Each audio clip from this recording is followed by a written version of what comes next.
Salamat. The best niya, the best Bukayo. The best. Gamay na lang nabilin sa Bukayo ni Kuya AG, guys. And good evening, mga kasari. Thank you. 1 week si Kuya AG, guys. Walay update sa ato ang YouTube channel. Unsay nahitabo kay Kuya AG, na busy lang yun. Na busy lang yun. Kaya today gikan gani ko sa tubigan kay nag-deliver na pud ko.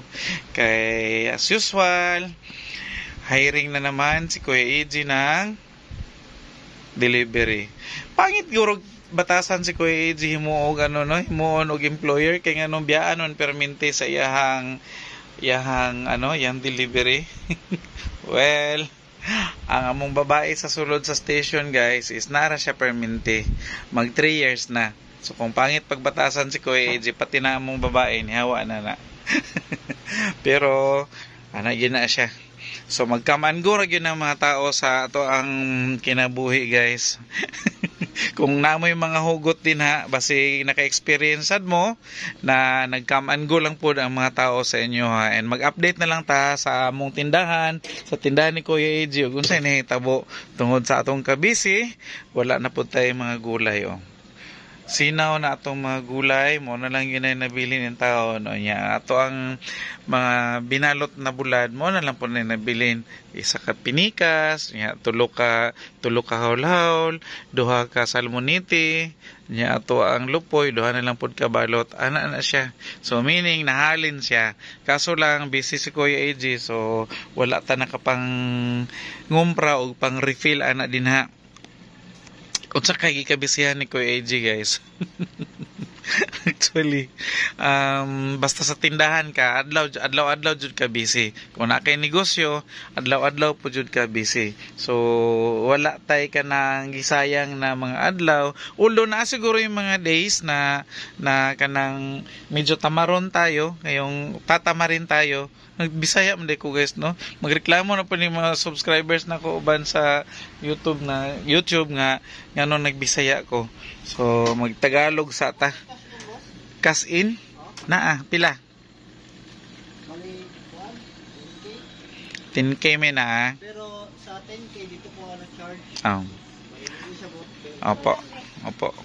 So magano sa ta break sa ta, guys, kay na ako'y cash in sila daw og sa dihang nagloko po si Gcash, so hindi natuloy ang transaction. Sayang, 10K sana yun na cash in, kaso lang hindi siya natuloy. And balikan natin yung update natin, guys. Buti na lang kanina nakakuha or nakaabot pa ako ng itlog na 4 na tray, pero yan na lang din ang naiwan. So 2 at kalahating tray na lang ang naiwan sa 4 na tray na naabutan ko kanina hapon. Kasi back to na naman yung itlog ni Kuya AG, guys. Back to reservation na naman ang itlog ni Kuya AG. Di pa rin pala siya naging normal ang supply ng itlog. Kaya sorry na lang. So ang oras is nasa 9:25 na po ng gabi. Medyo mingaw na sa gawas. Medyo mingaw na, bihira na lang or mangilan-ngilan na lang yung mga taong naglalakad dyan or yung mga pauwi galing sa trabaho, galing sa opisina, galing sa kung ano-ano yung mga transaksyon nila. And yung ating ibang stocks pala, guys, ganun na lang siya. May mga kulang-kulang na, marami ng kulang-kulang. So mag-antay pa tayo kasi last Sunday dahil Mother's Day hindi kami nakapag-grocery. So sa darating na linggo, yung ng linggong darating, mag-grocery na kami. Expected na medyo madouble siya o kung hindi man madouble, medyo lalaki ng konti or dadami ng konti dahil sa tawag nito, hindi kami nakapag grocery last Sunday. And itong katakip dito is tatanggalin ko na pala. Tapos na yung liquor ban dahil sa eleksyon.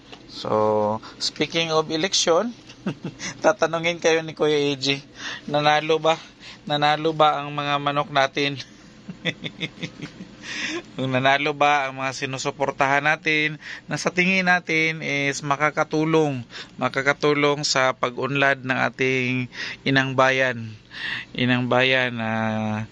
na ano guys, need pa talagang i-work out na magiging kung ano yung gusto nating marating, kung ano yung gustong pamumuhay na gusto natin at saka sa darating na mga henerasyon.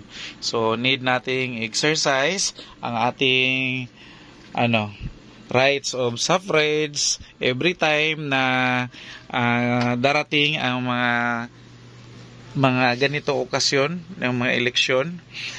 Bahala kung sino yung sinusuportahan ninyo, at least bumoto kayo.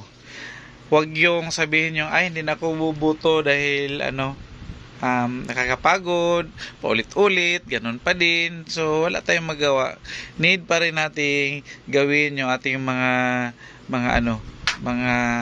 responsibilidad as mga citizens ng ating Philippines, ang ating country na Philippines. Dahil yan po yung diyan lang po tayo nakakalamang sa panahon na yan.